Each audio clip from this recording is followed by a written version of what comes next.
Olá, meu irmão e minha irmã, graça e a paz de Jesus esteja com você, com a sua família, com o seu trabalho, de onde você estiver nos assistindo nesse momento. É muito bom recebê-lo aqui para mais uma escola bíblica especial. Hoje nós vamos conversar sobre a questão da bondade de Deus e do sofrimento, um assunto que causa bastante controvérsia no mundo contemporâneo, do ponto de vista da aceitação de um Deus bom, de um Deus todo-poderoso e ainda convivendo com a questão do mal, convivendo com a questão da existência, do sofrimento e da maldade. Por isso o nosso tema dessa série é Quando a Vida Fica Difícil, e hoje é um tema difícil que nós trataremos logo depois da vinheta.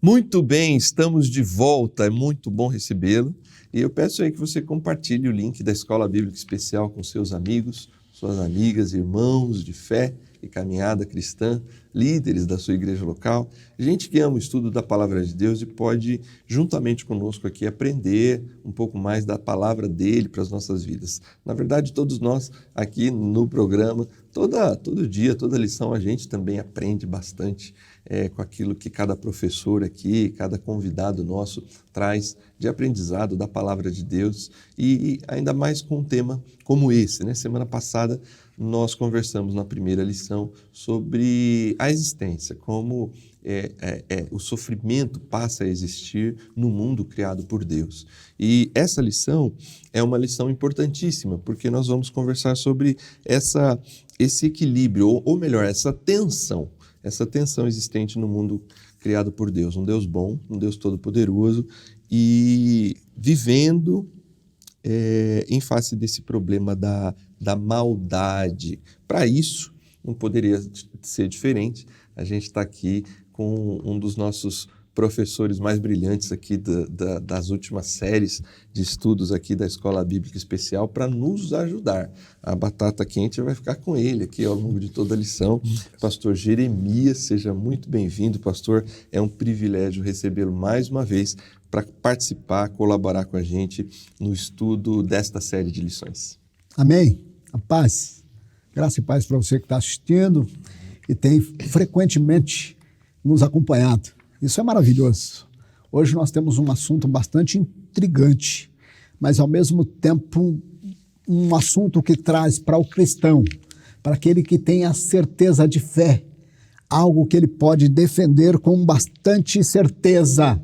Nós iremos mostrar à luz da Bíblia Sagrada como é importante crer num Deus poderoso, que mesmo em meio ao sofrimento, continua dando assistência ao homem. Assistência porque ela é diária e nós conseguimos ver a mão de Deus bem perto de nós. Pastor Jeremias, antes da gente entrar propriamente no estudo da lição, eu acho importante um esclarecimento para quem está acompanhando a gente.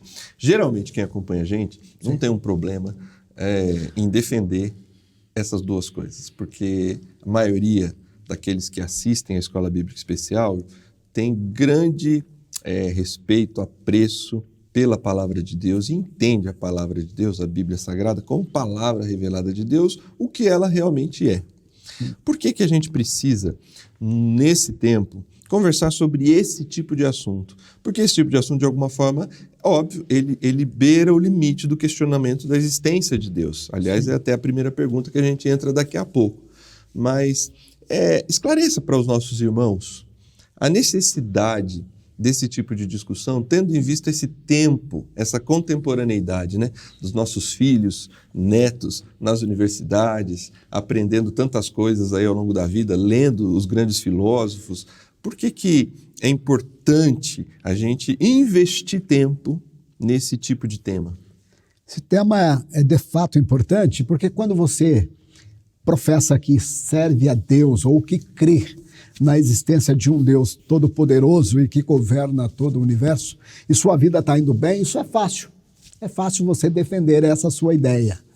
O difícil é quando você professa e algo de ruim acontece contigo e as pessoas começam a te questionar: onde é que está o teu Deus? Aí nós temos que voltar e dizer como Santo Agostinho, certo dia ele andando com um ateu pelas ruas de Londres, o ateu levou até os arrabaldes de Londres, viu alguns animais pastando e disse para Agostinho: ali estão os meus deuses, eu queria que você mostrasse o seu para mim. Agostinho olha para ele e disse: ora, eu não vou mostrar, não é porque eu não tenho, é porque você não tem olhos para ver. E é nesse momento tão obscuro que nós conseguimos sentir a presença de Deus bem perto, mostrando para esses jovens que, embora instruído muitas das vezes por alguns professores que defendem essa teologia, que nós, não é teologia, é uma ideia que surgiu lá bem antes de Cristo, e nós vamos falar sobre ela daqui a pouco, dizendo que se Deus de fato existisse, como é que poderia haver no mundo hoje ainda tais situações de sofrimento que nós passamos? Eu quero que você esteja de fato ligado, se intere do assunto, para quando o seu filho, o seu sobrinho, o seu neto, o seu amigo questionar a esse respeito, você tenha bases sólidas, segundo a Bíblia, para responder com clareza a esse assunto. Muito bem, pastor. Vamos lá, então, entrar na primeira questão. Eu queria ler um trecho da introdução. Sim. E aí eu farei a primeira pergunta para a gente definitivamente entrar no tema aqui. Para muitos, é uma parte aqui da introdução, a questão do problema do mal, né? Essa evidência parece decisiva. Porque se Deus existisse, ele seria poderoso o suficiente para impedir o mal. E bom o suficiente para querer impedi-lo. Uma vez que existe o mal, nenhum ser tão poderoso e bom existe. E aí a introdução termina. Mas será que esse raciocínio é correto? Isto é, o raciocínio dessa filosofia, ela parte do pressuposto que se Deus é poderoso, ele tem poder suficiente para impedir que o mal exista. Se Deus é totalmente bondoso, ele não iria permitir, porque não faz parte da sua essência, do seu caráter, permitir a maldade. Então, se ele é bom e o sofrimento existe, então ele não é todo-poderoso. E se ele é poderoso e o mal existe, então ele não é totalmente bom. Deus. Essa é a lógica. E aí a primeira pergunta vai nos ajudar a pensar o assunto. Qual é o problema do mal? Talvez é exatamente esse aqui, a tese defendida pelos críticos da fé, apresentado na nossa introdução. Por que a existência de um Deus bom em um mundo onde há o mal não é contraditório? Qual é a falácia, pastor Jeremias, por trás do problema do mal? Qual é o engodo, o erro dessa lógica de relacionar o problema do mal com a não existência de Deus? Você que já acompanhou o primeiro estudo da nossa lição, percebeu claramente que Deus, ao criar o homem, não é isso? Não fez dele um robô, algo que já estava determinado por fazer. Deus deu a ele um livre-arbítrio a ponto de ele escolher o bem e o mal. Mas o que se prega a essa teologia helenista, que tinha alguns seguidores e alguns deles se tornaram famosos, porque trazia esse engodo, provando que se Deus de fato fosse bom, por que é que ele criou o mal?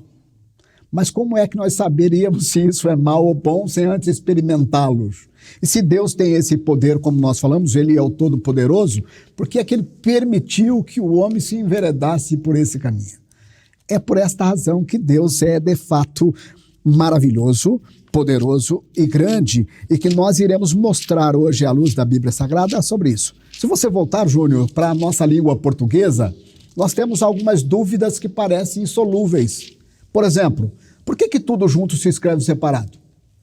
E por que separado se escreve tudo junto? Por que a abreviação é uma palavra tão grande? Há alguns fatos que para nós, à primeira vista, ou ainda, porque nunca criaram ração para gato com sabor de rato? Será que os kamikazes usavam capacete? Será que deve usar uma agulha esterilizada para aplicar uma injeção letal? Por que a calça se veste e o sapato se calça? São algumas coisas, mas nós vamos ver dentro da Bíblia Sagrada que, de fato, esse Deus todo soberano, ele cria o homem e deixa à disposição do homem, porque ele queria que o homem o servisse e o adorasse de todo o coração. Quando você faz algo obrigado, isso não é de todo o coração. E Deus não quer isso, ele não queria uma adoração desse tipo. E nós vamos ver que ele deixa à nossa disposição tais obrigações. E o homem se desviou do princípio original. E a falácia chega aqui para nós trazendo esse engodo, que se tudo isso acontece, na verdade o mundo se move por si só. Não há alguém que está no controle de todas essas coisas. Com certeza, o primeiro dia que você foi numa aula de biologia e o professor foi falar sobre a origem da vida, ele falou logo sobre uma grande explosão chamada de Big Bang. Eu me lembro que quando eu estava na aula, ele disse, olha, juntou alguns gases, especialmente o metano, a fosfina e a amônia, e esses 3 gases juntos criaram uma grande explosão. Eu disse ao professor, o camarada que provocou essa explosão era muito inteligente. Não adianta você ficar bravo. A Bíblia diz que por ocasião de Deus formar o mundo, ele mandou que juntasse uma porção de terra de lá e uma outra de cá. Deve ter feito um barulho enorme, com certeza. E isso, a Bíblia não está além dessa explosão grande. Fica tranquilo.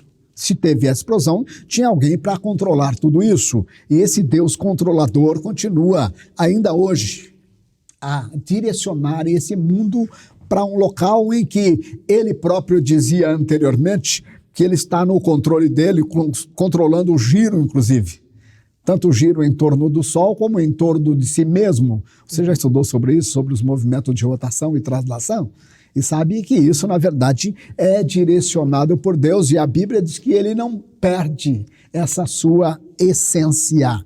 Portanto, esses escritores ou esses filósofos tentavam desviar da verdade a ideia de que o mundo é, por si só, autônomo e evolucionista ao mesmo tempo. Nós vamos ver que a Bíblia contraria essas ideias e dá bases sólidas para defendermos.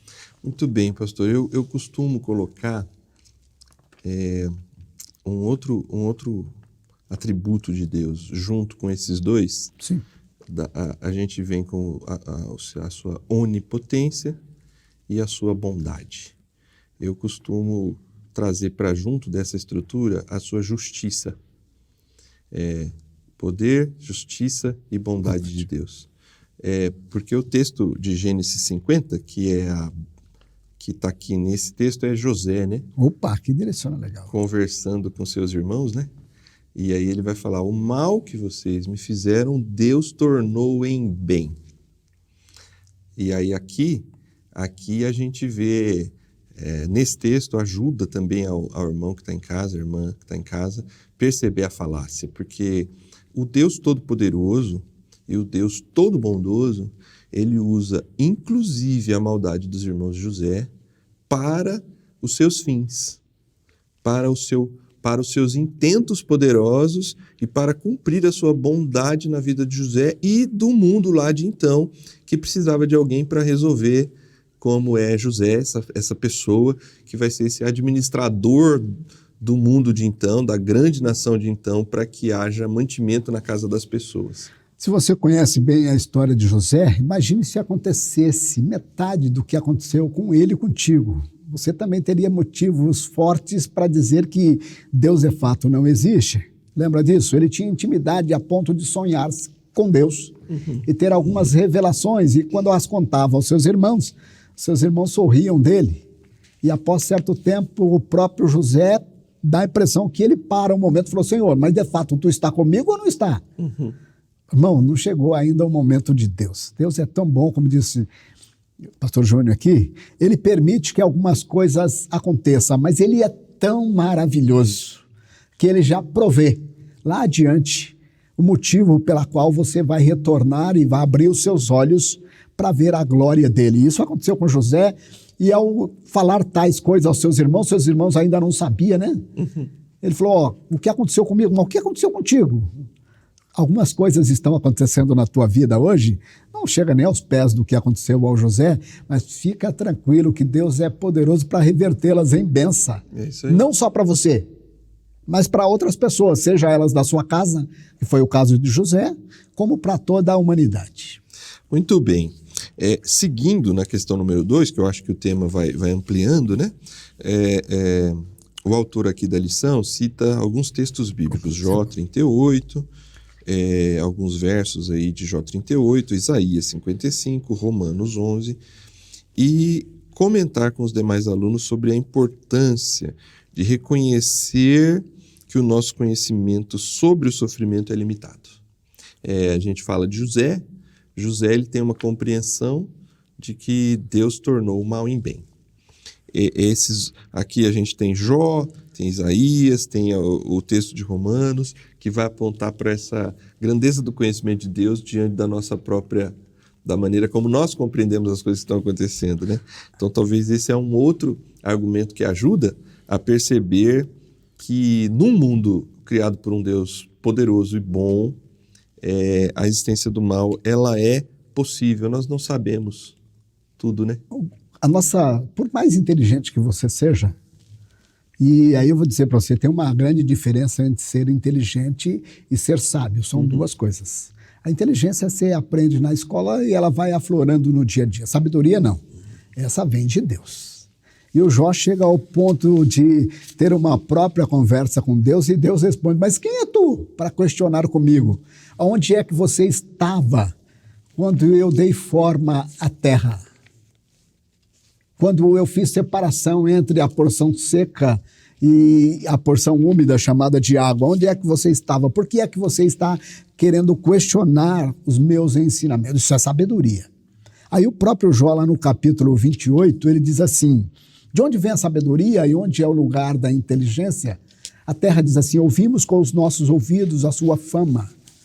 Não se trocaria por ela o precioso topázio da Etiópia, não se pagaria por ela o precioso ouro fino de Ofir. De onde vem a sabedoria e onde é o seu lugar? Deus sabe o seu caminho. Quando ele deu peso ao vento, tomou medida das águas, prescreveu um caminho para os relâmpagos e os trovões. Então a viu e a manifestou. Estabeleceu e a esquadrinhou e disse ao homem, eis que o temor do Senhor é o princípio da sabedoria e apartar-se do mal é a inteligência. Então voltamos, aí vem o escritor aos Romanos e diz, profundidade das riquezas de Deus, quão inescrutáveis estão os teus juízos, quão insondáveis são os teus caminhos, porque quem compreendeu a mente do Senhor, ou quem foi o seu conselheiro, quem ensinou a ele para que dele fosse recompensado, porque dele, por ele e para ele são todas as coisas, glória a ele hoje e eternamente, amém. O pior dos filósofos, tem dois tipos de filósofos apenas, os que se acham deuses, e os que têm certeza. Esses são perigosos. Tem alguns irmãos hoje dentro da igreja querendo filosofar, né? Exatamente. Esse é o perigoso, né? Tem uns que se acham e tem outros que têm certeza. Tem certeza e começam a estabelecer leis para reger a terra, inclusive. Mas nós precisamos compreender um pouquinho mais. A nossa compreensão de Deus é, de fato, extremamente pequena. É por isso que eu e você, quando tivermos dúvida de alguma coisa, buscamos ela em Deus, na relação. O próprio Tiago diz, quem tem falta de sabedoria, peça a Deus. Que ele dá e não lança em rosto. Você já ensinou alguma coisa para alguém? E quando esse alguém está fazendo bem, você fala, ele está falando que foi eu que ensinei, foi eu fui o tutor dele. Deus não joga em rosto isso, ele te dá a capacidade e te exalta no momento correto para entender. Nem que a gente não tenha todas as respostas, né, pastor? Esse deslumbramento, esse alumbramento diante de Deus é um convite bíblico constante, né? Está no Antigo, está no Novo, em Romanos 11, aí, que está citado aqui, que o senhor acabou de citar também para a gente, porque o fato da gente não conseguir responder algumas coisas não retira a necessidade, o poder e a existência de um Deus que controla toda a criação. E isso faz parte da natureza humana, né? Quanta coisa na medicina, para citar alguns exemplos, né? Na medicina, no fundo dos oceanos, quantas coisas que ainda são... Não a sabedoria humana ou a inteligência humana, né? Não chegou lá, a ciência humana não tem respostas para todas as coisas. Isso faz parte de um mundo em que foi criado por alguém muito superior a toda essa realidade e a gente está aqui descobrindo as coisas e Deus permitiu que assim fosse, né? Para a gente avançar na ciência, mas assumir que por conta disso não há alguém que controle todas as coisas, é um erro fatal. Deus chegou ao ponto de dizer, assim como o céu está distante da terra, ou seja, são mais altos que a terra, assim os meus pensamentos são mais do que os vossos. Uma diferençazinha pequena, né? Já imaginou? Se você vê o sol ali, ainda dá para calcular a distância dele, né? Mas ele diz dos céus. Assim também são os meus pensamentos mais altos do que os vossos pensamentos. Então não dá para termos essa ideia. Embora a Bíblia diz que nós temos a mente de Cristo, ela está dizendo no sentido espiritual, Sim. mas não no sentido literal. Não dá para comparar isso. Então, meu irmão, por mais inteligente que você possa ser, não dá para entender a mente de Cristo. Por que razão? A Bíblia diz que aprove no coração de Deus fazer tais coisas. Sim. Inclusive criar o bem e o mal e deixar eu e você com a livre escolha para optar. Mas o legal de tudo isso é que o próprio Deus aqui, ele diz, escolha, pois, o caminho da vida para que vivas tu e tua casa. Muito bem, a gente vai entrando então na pergunta de número 3, porque talvez, do ponto de vista da sabedoria bíblica, esse é mais um argumento para defender a existência de um Deus todo-poderoso e bom num mundo em que existe um problema do mal e do sofrimento. Porque como nós reconheceríamos o mal e o sofrimento se não houvesse um parâmetro para dizer que aquilo é mal, para dizer que aquilo é sofrimento? Só a partir de um parâmetro de bondade e de justiça é que a gente pode dizer que alguma coisa é injusta ou ruim, né? Para você dizer que alguém é bonito, você tem que saber o feio. Isso. Não tem lógica, né? Exatamente. A gente tem que ter um ponto de referência. Ponto de referência. E aqui, porque apenas se Deus existir, pode haver um critério para afirmar que são injustos os sofrimentos morais causados pelos seres humanos aos outros. Porque mesmo essas pessoas que não acreditam na existência de Deus, quando algo de anormal acontece, ele diz que isso é injusto. Isso. Mas se Deus não existe, não há critério de justiça ou injustiça. Se nós voltarmos para os animais, tem a lei da sobrevivência, onde o mais forte sempre sobressai sobre o menos forte, o mais fraco. Isso seria normal? Isso. Mas como que eles, quando vê algo desse tipo acontecendo, diz que isso é injusto? Ou seja, mesmo aqueles que não acreditam em Deus, de fato, no fundo, eles sabem que há um que controla todas as coisas. Se a gente ficasse só no campo do evolucionismo, né? Sim. Seria isso mesmo, né? Na escola, então, eu bati, resolvi, acabei com o mais fraco, tá tudo certo, né? Porque é a lógica da evolução. E né? de repente tem um aluno que acha que sabe mais que o professor, né? Ele vai tirar o professor da mesa e assume o lugar dele. Acabou. Seria isso o normal, segundo essa ideia do evolucionismo. Isso. Mas há no ser humano, há uma marca forte no ser humano, né? De senso de justiça, senso de bondade, senso de solidariedade, de coparticipação, né? A gente sente quando uma pessoa mais velha é ofendida na rua, a gente sente quando uma criança é maltratada, a gente sente quando algo de nós é tirado. Tudo isso, para que esses sentimentos sejam válidos e haja o critério de dizer isso moralmente é errado, para que se criar uma lei, né?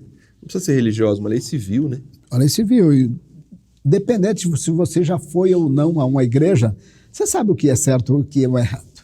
Independente de conhecer as normas legais, não é isso, do país, você sabe o que é certo e o que é errado. Isso está lá intrínseco dentro do homem, porque Deus já colocou no nosso interior tais situações. O problema é que muitas das vezes nós não temos olhos para ver o Deus que rege todas as coisas. Eu gostava de uma ilustração, faz tempo que eu não a conto, diz que um garotinho, num dia de vento razoável, ele pegou um caetel de linha, amarrou a pipa e começou a empinar. Como o pipa subiu com grande velocidade, ele tinha mais um outro caetel, emendou nesse e o pipa subiu nas alturas. Passa um senhor já de uma certa idade, vê o garoto fazendo aquele gesto de quem está a empinar um pipa, olha para cima e não vê nada. E olha, o garoto todo empolgado, ele olha de novo, como ele não vê nada, ele diz, meu amigo, o que você está fazendo? Ele falou, estou empinando o pipa. Ele falou, mas como é que você tem certeza de que seu pipa está lá em cima? Ele falou, eu tenho certeza porque eu sinto o puxar dele na linha. Uhum. Muitas das vezes as pessoas não têm visto a presença de Cristo, de Deus em você, mas você tem certeza, porque você sabe que Ele está tangendo a sua linha, guiando esse mundo, dando a Ele o movimento necessário para que Ele não saia dessa sua órbita em que Ele circula. Maravilhoso. Pastor, estamos chegando aqui na quarta questão. Diante desses argumentos que a lição vem nos apresentando, né? Há uma falácia há um engodo por trás desse problema do mal, né? Deus é aquele que transforma inclusive o mal em bem. Num mundo onde não somos robôs, é possível que a gente faça uma escolha. Sim. E Deus é poderoso o suficiente, bondoso o suficiente, inclusive para usar esses nossos erros ou os erros das pessoas que estão próximas de nós para os seus fins e objetivos de bondade, de graça e de misericórdia. Nós falamos sobre o nosso conhecimento limitado, sobre os aspectos da criação. Nós não temos condição de conhecer todas as coisas, ninguém alcança a mente de Deus. E nós também acabamos de falar sobre a questão de que o próprio critério para se definir que é algo bom ou ruim, feio ou bonito, justo ou injusto, tem parâmetro. Nós dependemos de um parâmetro e, no fim das contas, do ponto de vista de um parâmetro absoluto, a gente chega em Deus para falar isso. Se você está dizendo que isso é mal, o que é bom, né? Então a gente vai chegar em Deus. A última questão, eu acho que tenta amarrar tudo isso aqui. Por que, apesar do mal e do sofrimento presentes no mundo, podemos crer que Deus é bom, pastor?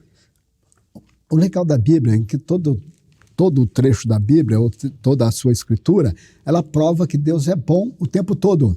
Mas por que Deus é bom? No livro dos Salmos, se você ler qualquer um deles, diz que Deus é bom porque a sua misericórdia dura para sempre. E a nossa não. Por mais bondoso que sejamos, temos um limite. O texto básico da nossa lição de hoje diz assim: provai e vede que o Senhor é bom. Feliz é o homem que nele se refugia. Provar, como é que você vai fazer a prova de que Deus é bom? Algumas pessoas, eu lembro que meu pai era mineiro, gostava muito de queijo, e ele gostava de comprar. Tem pessoas que gostam, mas não gostam de comprar. Ele gostava de comprar. E se você fosse à casa dele, ele tinha pelo menos uns 2 tipos. Quando ele ia a um mercado de queijo, ele gostava de provar. Ele não comprava sem antes provar. Você também precisa provar. Aí vem o apóstolo Pedro, na sua primeira carta, e diz: ora, se já provaste que o Senhor é bom, chegue para ele como pedras vivas. Então não vale apenas provar. Ele provava, mas comprava. Tem pessoas que já foi a uma feira de queijo, você prova e no final você não, já comi bastante. Não leva a nada. Não leva a nada, você precisa se encher de Deus. Provar que Deus é de fato bom, e quando você provar isso, você vai dizer para as outras pessoas que de fato a bondade de Deus foi que te alcançou. Deus é tão bom que ele sempre disse para o homem: ora, siga aqui, ó. Te dou 2 opções. Isso. Esta e esta. Mas escolha essa porque essa é melhor. Algum vendedor já te fez isso? Veio vender um plano para ti e falou: tem 2 aqui, mas eu vou te dar um conselho. Compra esse, que esse é melhor. Eu sou vendedor dos 2. Esse é mais barato, mas não compre ele não, porque Deus sempre fez isso com o seu povo. Trouxe luz ao caminho deles.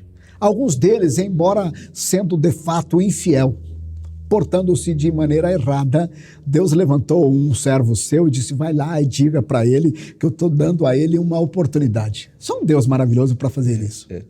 Nós já lemos uma outra história aqui, numa outra lição nossa, quando falava sobre o profeta Isaías, lembra disso? Sim. Deus usando o profeta para ir lá no rei e falar: rei, não faça dessa maneira, Deus está te dando uma outra oportunidade. Deus continua fazendo isso para eu e para você hoje, porque ele tem dentro dele, é intrínseco dele, como você disse, né? Essa bondade. Sim. De mostrar o caminho a seguir. Você falando, pastor, me fez lembrar de ontem no supermercado. Sim. Porque para aceitar essa bondade de Deus, que os textos aqui falam, Gênesis 50, Romanos 8:28 é um texto muito marcante também, né? Porque Deus faz com que todas as coisas cooperem conjuntamente para o bem daqueles que amam a Deus, são chamados por seu propósito. O Senhor é bom, provar e ver de que o Senhor é bom, a bondade e a misericórdia de Deus, ele é bom o tempo todo, todos esses textos. Há que se ter humildade, né? Para aceitar o caminho, né? Eu estava no supermercado, eu sei que provavelmente o dono do supermercado não vai ficar muito feliz com a caixa. E eu estava comprando um quindim, meus filhos gostam muito de quindim. E eu peguei o quindim e passei o quindim no caixa. Quando ela passa, que quindim caro, a menina falou do caixa. Como assim, caro? E ela me mostrou o preço e eu falei: não, mas não era esse preço que estava lá. E eu vi errado mesmo, tinha um preço do lado. Sim. E eu vi o valor a menor e muito caro esse quindim. Ela falou: eu tinha que ter ali, ou pelo menos, óbvio, pelo valor eu não levaria mesmo quando eu vi, mas há que se ter humildade para dizer assim, realmente está caro e eu não serve para mim. E eu tive que aceitar, não foi um conselho, mas ela me abriu os olhos de que eu estava podendo cometer um erro. E ali, você foi falando, eu fui lembrando aqui, que há que se ter humildade, né? Para aceitar o caminho do bem e aceitar a bondade de Deus mesmo diante do problema do sofrimento, porque o sofrimento está aí, a gente não foge dele. Algumas pessoas o enfrentam na carne mesmo, né? A doença de um filho, uma doença crônica na própria vida, a perda de um ente querido, uma injustiça que o mundo fez, o sofrimento está aí. E isso parece que contraria o texto, diz que todas as coisas cooperam para o bem. Fala, pastor, mas como é que vai cooperar para o bem? Se eu estou sendo injustiçado agora lá na empresa em que eu trabalho, não é isso? Fica tranquilo, a Bíblia diz que tudo coopera para o bem. Mais adiante, você vai olhar para trás e vai agradecer a Deus, porque Ele usou de misericórdia para contigo. Porque o texto diz assim, as coisas cooperam para o bem daqueles que amam, daqueles que são chamados de acordo com o seu propósito. Então precisa ver se o que é que você está fazendo está de acordo com o propósito de Deus. Porque as pessoas só entendem quando ela tem uma promoção, quando ela tem um aumento e ela volta feliz e fala, pastor, de fato está cumprindo a palavra na minha vida, porque você tem uma visão errada do que é ser abençoado. Ser abençoado, irmão, nem sempre é ganhar mais.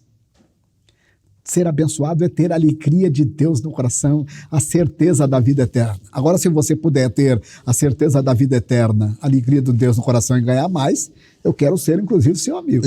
Amém? Muito bom, pastor. Olha, chegando ao final aqui, o que devo fazer diante do problema do mal e diante de um Deus todo-poderoso e bom? São duas aplicações que a lição traz aqui para a gente. Descanse nas razões de Deus, pois Ele é bom. Razões que às vezes fogem da nossa compreensão, como estudamos até aqui. Né? Porque muitas das vezes nós ficamos só na emoção. Isso. E razão é muito diferente da emoção. A razão, nós precisamos ter quais razões. Para você ter ideia, o Jó, que nós falamos anteriormente, num dado momento da sua vida, ele diz assim, ainda que ele me mate, eu nele confiaria. Opa, ele tinha razões de sobras. Por que razão? Porque ele disse assim, antes eu te conhecia de apenas ouvir falar, mas hoje de andar contigo. Isso. Quando você começa a andar, agora falando, eu tenho razões de sobra para crer no Senhor Jesus. Algumas vezes nós vamos conseguir concatenar, né? Se aproximar dessas razões. José é um desses, né? De alguma forma, ele olha para a sua história e vê as razões pelas quais Deus o levou aonde levou por aqueles caminhos. Sim. Jó, por outro lado, parece que ele chega ao final do texto sem a exata compreensão das razões de Deus. Nós, né, ali como leitores, a gente tem a noção total.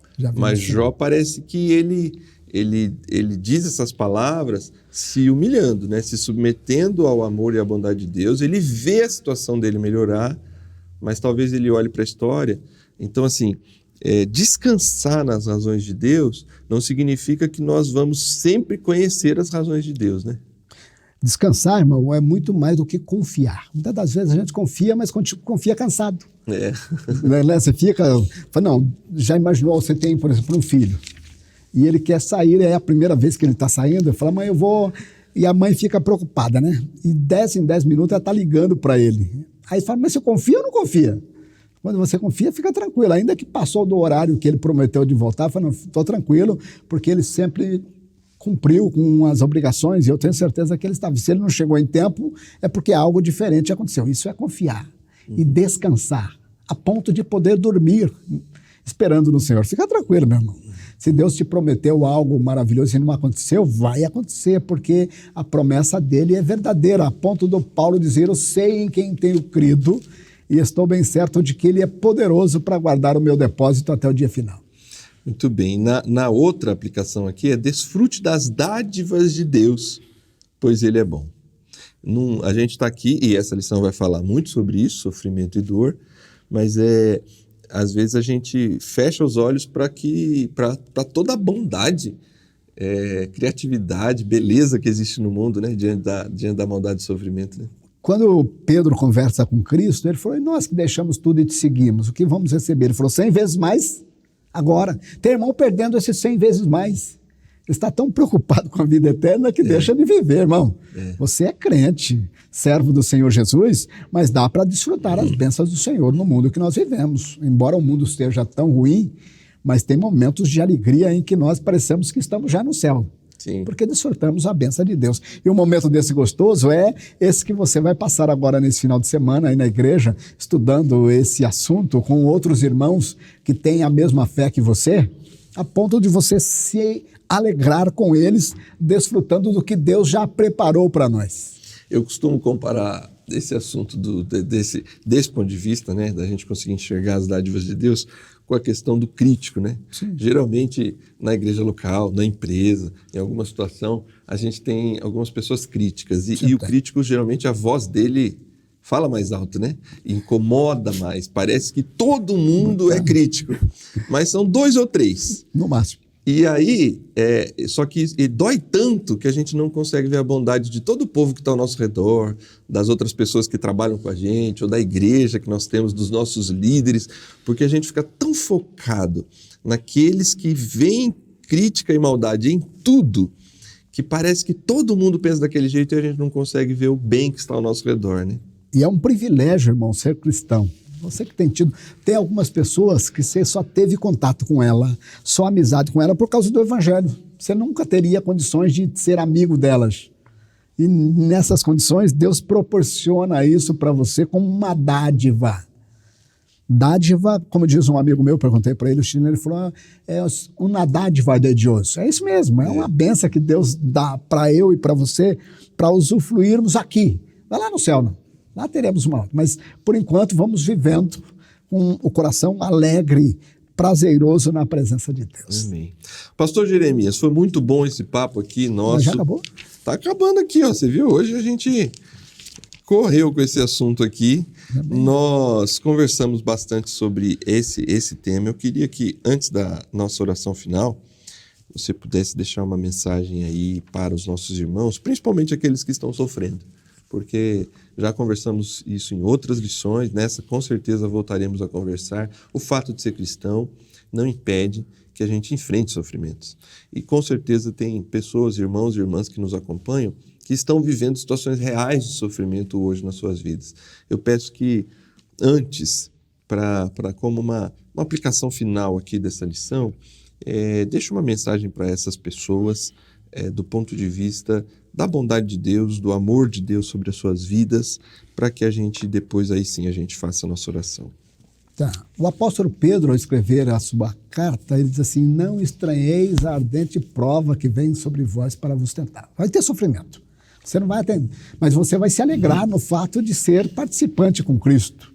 O escritor aos Hebreus diz assim, mas nós que já absorvemos a água que tem caído sobre nós na forma de chuva, ficamos atentos, porque Deus não é injusto para esquecer da sua boa obra, do seu trabalho que você tem prestado aí com outras pessoas.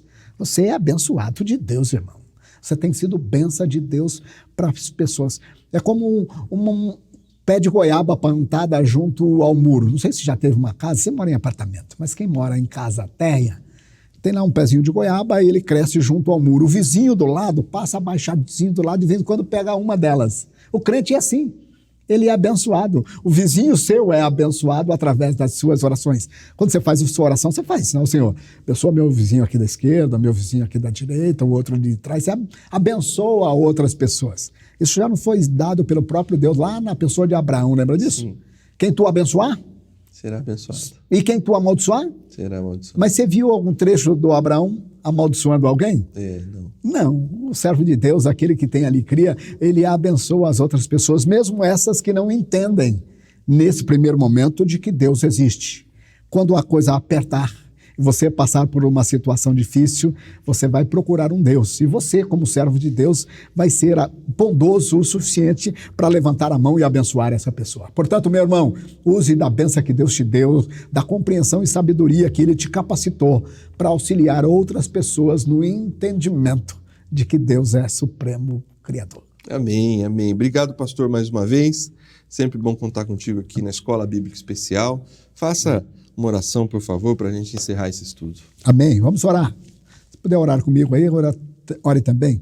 Deus maravilhoso, o nosso coração se alegra em Ti, em ouvir as Tuas palavras. Mas muito mais, Senhor, a Tua presença nos dá uma segurança tão grande. Como dizia o salmista, é como se fosse a nossa sombra à nossa direita. Ao andar, sentimos a Tua presença. Toque poderosamente no coração desse meu irmão, para que ele tenha também essa certeza de fé, Senhor. A certeza de que Tu está com ele todos os dias. Isso com certeza dará segurança a ele, dará a ele capacitação para falar do Teu amor a outras pessoas. Eu peço em nome de Jesus, abra o olho do entendimento desse outro meu irmão que ainda não teve essa iluminação do Teu evangelho.